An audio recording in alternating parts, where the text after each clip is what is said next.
Sziasztok, a nevem Karolina, üdvözöllek a csatornámon. A mai videót egyszer már megpróbáltam felvenni, rájöttem, hogy valami baj van a mikrofonommal.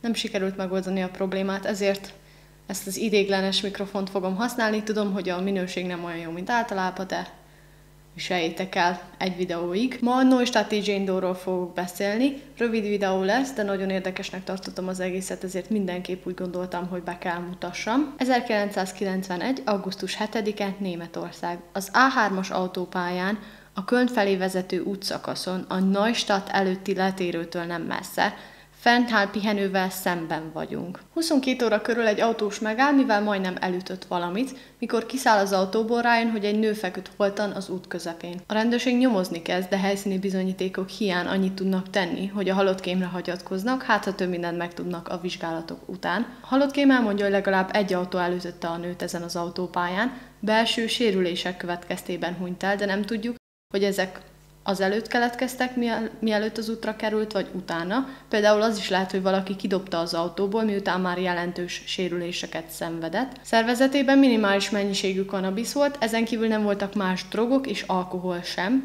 A nő Svájcban feltételezetten a francia határnál születhetett, vagy pedig itt tölthette élete nagy részét, egy ideje már Németországban tartózkodhatott. Mivel nem voltak nála a dokumentumai, ezért nem lehetett beazonosítani egyből, ezért a nyomozók a nyilvánosság segítségét kérték, és sok tipp érkezett a rendőrséghez. A Fernthal pihenőhelyi benzinkutas emlékezett a nőre, aki halála napján egy benzinkúttal szembeni kávézóban ült, majdnem 3 órát.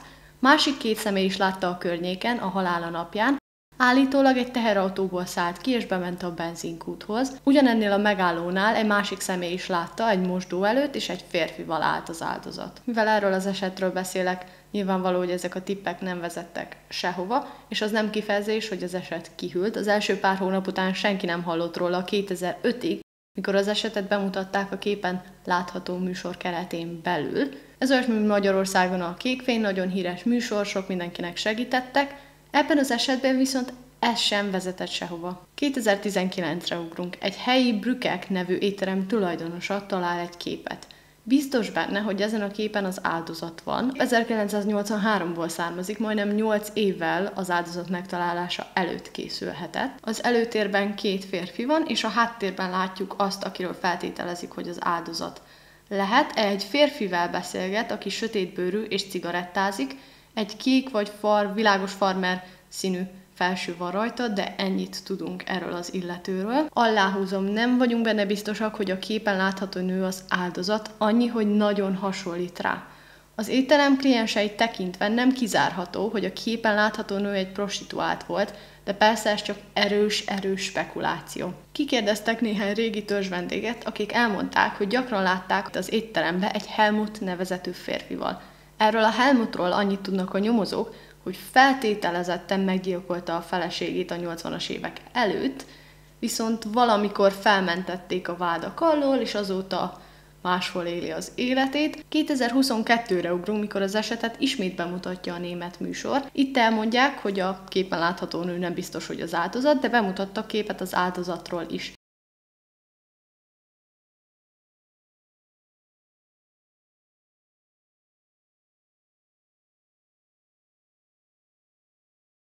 Ezeket a képeket megtaláljátok a leírásban.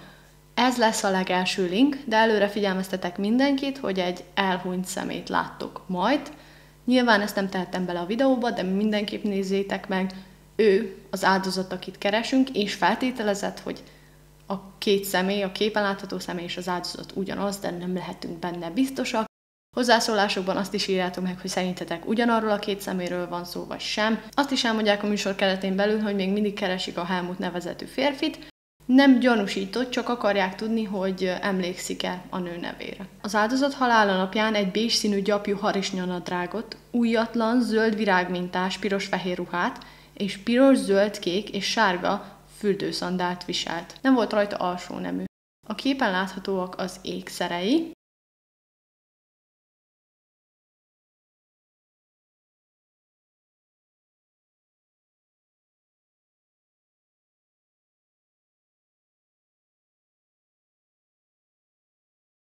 Az áldozat 20 és 30 év között volt, bár valószínűleg közelebb volt a 20-as évei elejéhez, Vékony testalkatú, nem több mint 65 kg, számos heg volt a karján és a lábán, 2 oltási heg volt a jobb felkarján a tipikus helyen. A nő életében egyszer legalább teherbe esett, de abban nem vagyunk biztosak, hogy meg is született egy baba ebből a terhességből, vagy sem.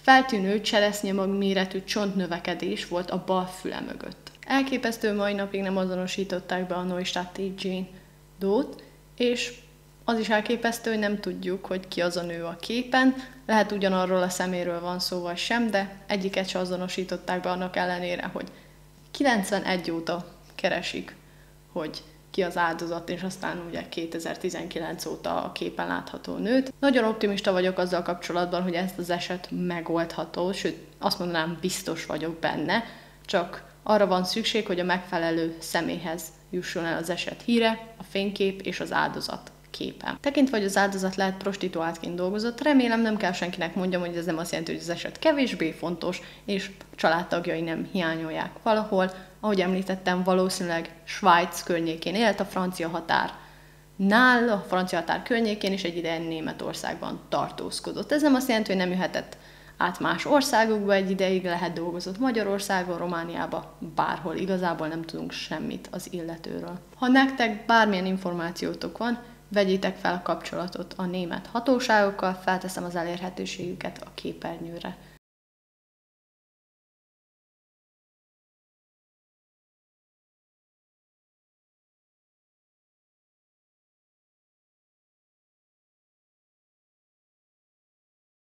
Ez volt a mai eset, köszönöm szépen, hogy itt voltatok és meghallgattátok.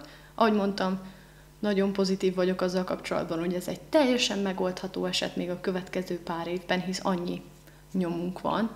Az ékszereitől kezdve, ami nagyon egyedinek tűnnek, a ruhájától kezdve a fényképig. Bízom benne, hogy nem kell sokat várni, és a családnak sem kell sokat várni, hogy végre eltemethessék szerettüket. Köszönöm szépen, hogy itt voltatok, mint mindig vigyázzatok magatokra, legyetek jók, és találkozunk a következő videóban.